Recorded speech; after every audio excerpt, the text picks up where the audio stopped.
Hello ಎಲ್ರಿಗೂ ನಮಸ್ಕಾರ. Welcome back to Bhagya creation. ಯಾರ್ಯಾರು ಹಾಗೆ ನಮ್ಮ ಚಾನಲ್ ನೋಡ್ತಾ ಇದ್ದೀರಾ ದಯವಿಟ್ಟು ಸಬ್ಸ್ಕ್ರೈಬ್ ಮಾಡ್ಕೊಳ್ಳಿ. ನನ್ನ ವಿಡಿಯೋ ಇಷ್ಟ ಆದರೆ ಒಂದು ಲೈಕ್ ಕೊಡಿ.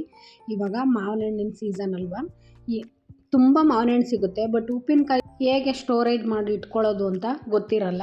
ಆವಾಗ ಈ ರೀತಿ ನಾವು ಮಾವಿನ ಕಾಯಿ ಅಂತ ತಗೊಂಡು ನಾನಿಲ್ಲಿ ಉದ್ದುದ್ದಕ್ಕೆ ಅಂದರೆ ಒಂದು ಸ್ವಲ್ಪ ತೆಳುವಾಗೇ ನಾನು ಕಟ್ ಮಾಡಿ ಇಟ್ಕೊಂಡಿದ್ದೀನಿ. ನೀವು ಯಾವ ಸೈಜ್ ಬೇಕಾದ್ರೂ ಕಟ್ ಮಾಡ್ಕೊಂಡು ಚೆನ್ನಾಗಿ ಬಿಸಿಲಲ್ಲಿ ಒಣಗಿಸ್ಬಿಟ್ಟು ಇಟ್ಕೊಂಡ್ರೆ ನೀವು ಈ ವರ್ಷ ಕಟ್ ಮಾಡಿಟ್ರೂ ಮುಂದಿನ ವರ್ಷಕ್ಕೆ ಬೇಕಾದರೂ ಉಪ್ಪಿನಕಾಯಿ ಹಾಕೊಬೋದು. ಇಲ್ಲ ಈ ರೀತಿ ನೀವು ಒಣಗಿಸಿ ಹಾಕೋದ್ರಿಂದ ನಿಮಗೆ ವರ್ಷಾನುಗಟ್ಟಲೆ ಉಪ್ಪಿನಕಾಯಿನ ಸ್ಟೋರ್ ಮಾಡಿ ಇಟ್ಕೋಬೋದು. ತುಂಬಾ ಚೆನ್ನಾಗಿರುತ್ತೆ. ಊಟಕ್ಕೆ ಉಪ್ಪಿನಕಾಯಿ ಇಲ್ಲ ಅಂದರೆ ಟೇಸ್ಟೇ ಇರಲ್ಲ. ಅದಕ್ಕೆ ನಾನು ಬೇಕಾಗಿರೋ ಇಂಗ್ರೀಡಿಯೆಂಟ್ಸ್ನೆಲ್ಲ ಎತ್ತಿಟ್ಕೊಂಡಿದ್ದೀನಿ. ಇವಾಗ ಗ್ಯಾಸ್ ಹಚ್ಚಿ ಒಂದು ಪಾತ್ರೆ ಇಟ್ಕೊಳ್ಳೋಣ. ಹಾಗೆಯೇ ಇಲ್ಲಿ ನೀರನ್ನು ಹಾಕ್ಕೊಳ್ಳೋಣ. ಏಕೆಂದರೆ ನಾವು ಒಣಗಿಸಿ ಇಟ್ಟಿರೋದ್ರಿಂದ ಅದನ್ನು ಸ್ವಲ್ಪ ನೀರಲ್ಲಿ ಕುದಿಸ್ಕೋಬೇಕಾಗುತ್ತೆ. ಅದಕ್ಕಿಂತ ಮೊದಲು ನಾವು ಆ ಡಸ್ಟೆಲ್ಲ ಬಿದ್ದಿರುತ್ತಲ್ವ ಒಣಗಿಸ್ದಾಗ, ಹಾಗಾಗಿ ಒಂದು ಪಾತ್ರೆಗೆ ಹಾಕ್ಕೊಂಡು ನೀರು ಹಾಕ್ಕೊಂಡು ಈ ರೀತಿ ವಾಶ್ ಮಾಡ್ಕೋಬೇಕಾಗುತ್ತೆ. ವಾಶ್ ಮಾಡಿಕೊಂಡ್ರೆ ಅದರಲ್ಲಿರೋ ಗಲೀಜೆಲ್ಲ ನಾವು ಕ್ಲೀನ್ ಮಾಡಿಕೊಂಡು ಈ ರೀತಿ ಒಂದು ಸೋರುಗಟ್ಟದ್ರಲ್ಲಿ ಸೋರಿಸ್ಕೊಂಡು ಇಟ್ಕೊಳ್ಳೋಣ. ಈಗ ನೀರನ್ನ ಕಾಯೋಕ್ಕೆ ಇಟ್ಟಿದ್ನಲ್ಲ, ನೀರು ಸ್ವಲ್ಪ ಕಾಯ್ದಿದೆ. ಇದಕ್ಕೆ ಸ್ವಲ್ಪ ಉಪ್ಪನ್ನ ಹಾಕ್ಕೊತೀನಿ. ಅಂದರೆ ನಾನಿಲ್ಲಿ ತೆಳುವಾಗಿ ಕಟ್ ಮಾಡಿ ಹಾಕಿರೋದ್ರಿಂದ, ಅಂದರೆ ಇದು ತೋತಾಪುರಿ ಮಾವಿನಕಾಯಿ ಬರುತ್ತಲ್ಲ ಅದರಲ್ಲಿ ನಾನು ಮಾಡಿದ್ದೀನಿ.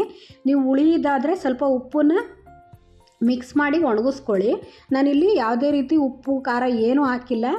ಇವಾಗ ನಾನು ಆ ನೀರಿಗೆ ಉಪ್ಪು ಹಾಕಿ ಈಗ ವಾಶ್ ಮಾಡಿ ಎತ್ತಿಟ್ಟಿದ್ನಲ್ಲ ಅದನ್ನು ಈ ಪಾತ್ರೆಗೆ ಹಾಕ್ಕೊಂಡು ಸ್ವಲ್ಪ ಕುದಿಸ್ಕೊಳ್ಳೋಣ. ಏಕೆಂದರೆ ಉಪ್ಪಿನ ಜೊತೆಲಿ ಕುದ್ರೆ ಸ್ವಲ್ಪ ಹುಳಿ ಅಂಶ ಏನಿರುತ್ತೆ ಮತ್ತು ಉಪ್ಪು ಅದಕ್ಕೆ ಸ್ವಲ್ಪ ಹೊಂದ್ಕೊಳ್ಳುತ್ತೆ. ಆಮೇಲೆ ಇನ್ನೊಂದು ಸ್ವಲ್ಪ ನೀವು ಬೇಕು ಅಂದರೆ ಹಾಕ್ಕೋಬೋದು. ಇವಾಗ ನೋಡಿ, ಒಂದು ಕುದಿಸ್ಕೊಂಡು ಇಲ್ಲಿ ನಾನು ಒಂದು ಜಾಲರಿಲಿ ಒಂದು ಸೋರ್ಗಟ್ಟದ್ರಲ್ಲಿ ಎತ್ಕೋತಾ ಇದ್ದೀನಿ. ಏಕೆಂದರೆ ಒಣಗಿರುತ್ತಲ್ವ, ಸ್ವಲ್ಪ ನಾವು ಈ ರೀತಿ ಬಿಸಿನೀರಲ್ಲಿ ಒಂದು ಕುದಿಸ್ಕೊಳ್ಳೇಬೇಕಾಗುತ್ತೆ. ಹಾಗಾಗಿ ಇವಾಗ ಎಲ್ಲದನ್ನು ಈ ರೀತಿ ಎತ್ಕೊಂಡು, ಇದು ನೀರಿರಬಾರ್ದು, ನೀರೆಲ್ಲ ಚೆನ್ನಾಗಿ ಸೋರ್ಗಟ್ಕೋಬೇಕು. ಯಾಕೆಂದರೆ ಉಪ್ಪಿನಕಾಯಿ ಹಾಳಾಗ್ಬಿಡುತ್ತೆ. ಹಾಗಾಗಿ ನೋಡಿ, ಇಲ್ಲಿ ಸೋರ್ಗಟ್ಬಿಟ್ಟು ಮತ್ತೆ ನಾನು ಗ್ಯಾಸ್ ಹಚ್ಚಿ ಒಂದು ಪ್ಯಾನ್ ಇಟ್ಕೋತಾ ಇದ್ದೀನಿ. ಇಲ್ಲಿ ನಾನು ಬ್ಯಾಡಗೆ ಮೆಣಸಿನ್ಕಾಯಿ, ಅಂದರೆ ಕಲ್ಲರು ಚೆನ್ನಾಗಿರುತ್ತೆ ಬಟ್ ಖಾರನೂ ಒಂದು ಮೀಡಿಯಮ್ ಆಗಿರುತ್ತೆ. ನಿಮಗೆ ಸ್ಪೈಸಿ ಜಾಸ್ತಿ ಬೇಕು, ಜಾಸ್ತಿ ದಿವಸ ಇಡ್ತೀನಿ ಅಂದಾಗ ಸ್ವಲ್ಪ ಉಪ್ಪು ಮತ್ತು ಖಾರ ಎರಡನ್ನೂ ಮತ್ತು ಇಂಗು ಈ ಮೂರನ್ನು ಸ್ವಲ್ಪ ಜಾಸ್ತಿ ಕ್ವಾಂಟಿಟಿಲಿ ಹಾಕಿ ಇಟ್ಕೋಬೋದು. ನಾನಿಲ್ಲಿ ಬೇಗನೆ ಖಾಲಿ ಆಗುತ್ತೆ. ಹಾಗಾಗಿ ಬ್ಯಾಡಗೆ ಮೆಣಸಿನ್ಕಾಯಿ ಹಾಕ್ತಾಯಿದ್ದೀನಿ. ಅಂದರೆ ನಮ್ಮ ಮನೇಲಿ ಖಾರ ಯಾರು ಅಷ್ಟೊಂದು ತಿನ್ನಲ್ಲ, ಒಂದು ಮೀಡಿಯಮ್ಮಾಗಿ ತಿಂತಾರೆ. ಹಾಗಾಗಿ ನಾನಿಲ್ಲ ಯೂಸ್ ಮಾಡ್ತಿದ್ದೀನಿ. ನಿಮಗೆ ಖಾರ ಬೇಕು ಅಂದರೆ ಸ್ವಲ್ಪ ಖಾರದ ಮೆಣಸಿನ್ಕಾಯಿ ಅಥವಾ ಅಚ್ಚ ಖಾರದ ಪುಡಿ ಬೇಕಾದ್ರೂ ನೀವು ಯೂಸ್ ಮಾಡ್ಕೊಬೋದು.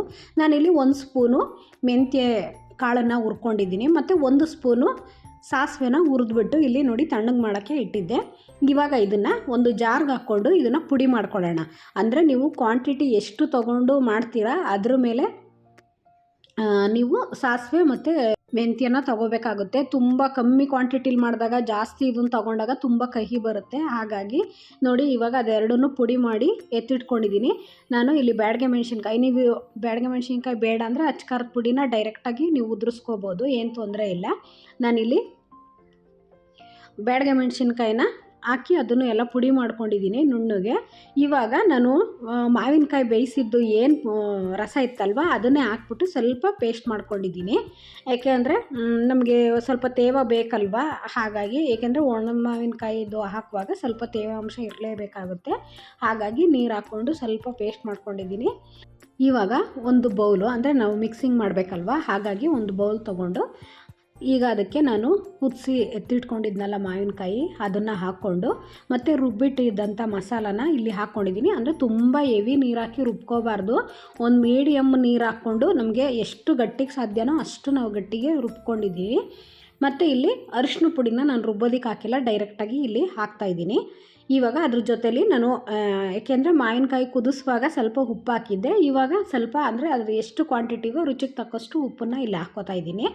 ಹಾಕ್ಕೊಂಡು ಚೆನ್ನಾಗಿ ಮಿಕ್ಸ್ ಕೊಡಬೇಕು. ನೋಡಿ, ಈ ರೀತಿ ಮಿಕ್ಸ್ ಕೊಟ್ಬಿಟ್ರೆ ನೀಟಾಗಿ ಚೆನ್ನಾಗಿ ಹೊಂದ್ಕೊಳ್ಳುತ್ತೆ. ಈ ರೀತಿ ನೀವು ಬೇಕು ಅಂದರೆ ಹೀಗೇ ತಿನ್ಬೋದು, ಇದಕ್ಕೆ ಬೇಕು ಅಂದರೆ ಒಗ್ಗರಣೆ ಕೊಟ್ಕೋಬೋದು. ಒಗ್ಗರಣೆ ಕೊಟ್ಟರೆ ತುಂಬ ಚೆನ್ನಾಗಿರುತ್ತೆ. ಹಾಗಾಗಿ ಈಗ ಗ್ಯಾಸ್ ಹಚ್ಚಿ ಒಂದು ಪ್ಯಾನ್ ಇಟ್ಕೋತಾ ಇದ್ದೀನಿ. ನೋಡಿ ಏನು ಮಾಡೋಕ್ಕೆ ಹೋಗಿ ಏನೇನೋ ಆಗೋಗ್ಬಿಡುತ್ತೆ. ಎಣ್ಣೆನ ಚಿಕ್ಕದ್ರಲ್ಲಿ ಹಾಕ್ಕೊಂಡಂತೂ ಒಗ್ಗರಣೆ ಮಾಡಿಬಿಡಿ, ಸ್ವಲ್ಪ ದೊಡ್ಡ ಪಾತ್ರೆಗೆ ಹಾಕ್ಕೊಂಡು ಒಗ್ಗರಣೆ ಮಾಡಿ. ನಾನು ಇದರಲ್ಲಿ ಚಿಕ್ಕ ಪಾತ್ರೆಗೆ ಹಾಕಿ ತುಂಬ ಎಡವಟ್ಟೆ ಆಗೋಯಿತು. ಬಟ್ ಇಲ್ಲಿ ಸಾಸಿವೆ ಬೆಳ್ಳುಳ್ಳಿ ಹಾಕಿದ ತಕ್ಷಣ ಎಣ್ಣೆ ಎಲ್ಲ ಉಕ್ಬಿಟ್ಟು ಚೆಲ್ಲೇ ಹೋಗ್ಬಿಡ್ತು. ಅಕಸ್ಮಾತ್ ಚಿಕ್ಕದ್ರಲ್ಲಿ ಹಾಕಿದಾಗ ನೀವು ಹುಷಾರಾಗಿ ಸ್ವಲ್ಪ ಉರಿ ಕಡಿಮೆ ಮಾಡಿಕೊಂಡು ಸ್ವಲ್ಪ ಮೇಲೆ ಎತ್ಕೊಂಡೇ ಮಾಡಿ. ಈಗ ಅದ್ರ ಜೊತೆಗೆ ಬೆಳ್ಳುಳ್ಳಿ ಎಲ್ಲ ಫ್ರೈ ಆದಮೇಲೆ ನಾನಿಲ್ಲಿ ಕರಿಬೇವು ಮತ್ತು ಸ್ವಲ್ಪ ಹಿಂಗನ್ನ ಹಾಕ್ಕೊಂಡು ನೋಡಿ ಇಲ್ಲಿ ಮಿಕ್ಸ್ ಮಾಡಿ ಇಟ್ಟಿದ್ನಲ್ಲ ಉಪ್ಪಿನಕಾಯ್ದು, ಅದ್ರ ಮೇಲ್ಗಡೆ ಈ ರೀತಿ ಒಗ್ಗರಣೆ ಕೊಡ್ತಾಯಿದ್ದೀನಿ. ಏಕೆಂದರೆ ಎಣ್ಣೆ ಹಾಕಿದ್ರೆ ಸ್ವಲ್ಪ ದಿವಸ ಇರುತ್ತೆ. ಇದನ್ನು ಇಟ್ಟರೆ ಅಂದರೆ ಫ್ರಿಡ್ಜಲ್ಲಿ ಇಟ್ಕೊಂಡ್ರೆ ನೀವು ತುಂಬ ಚೆನ್ನಾಗಿ ಟೇಸ್ಟು ಬರುತ್ತೆ, ಹೊಂದ್ಕೊಳ್ಳುತ್ತೆ. 1 ವರ್ಷಾನುಗಟ್ಲೆ ಬೇಕಾದರೂ ನೀವು ಇಟ್ಕೋಬೋದು. ಬಟ್ ಹಿಂಗು ಉಪ್ಪು ಖಾರ 3 ಜಾಸ್ತಿ ಹಾಕಿದ್ರೆ ನೀವು ಹೊರಗಡೆ ಬೇಕಾದ್ರೂ ಸುಮಾರು ದಿವಸ ಇಟ್ಕೊಂಡು ತಿನ್ಬೋದು. ಹಿಂಗೆ ಒಣಗಿಸ್ದಾಗ ಸ್ವಲ್ಪನೇ ನಿಮ್ಗೆ ಯಾವಾಗ ಬೇಕೋ ಆವಾಗ ಮಾಡ್ಕೋಬೋದು. ತುಂಬ ಮಾಡಿಟ್ರೂ ಅಷ್ಟೊಂದು ಟೇಸ್ಟ್ ಇರೋಲ್ಲ. ಜಾಸ್ತಿ ದಿವಸ ಆದಮೇಲೆ ನಿಮಗೆ ಬೇಕಾದಾಗ ಸ್ವಲ್ಪ ಮಾಡ್ಕೋಬೋದು. ಈ ರೀತಿ ಮಾಡ್ಕೊಳ್ಳಿ ಒಂದು ಸಲ. ಈಗ ನಮ್ಮ ಚಾನಲ್ನ ಸಪೋರ್ಟ್ ಮಾಡಿ, ಸಬ್ಸ್ಕ್ರೈಬ್ ಮಾಡ್ಕೊಳ್ಳಿ, ಶೇರ್ ಮಾಡಿ, ಕಮೆಂಟ್ ಮಾಡಿ. Thank you for watching.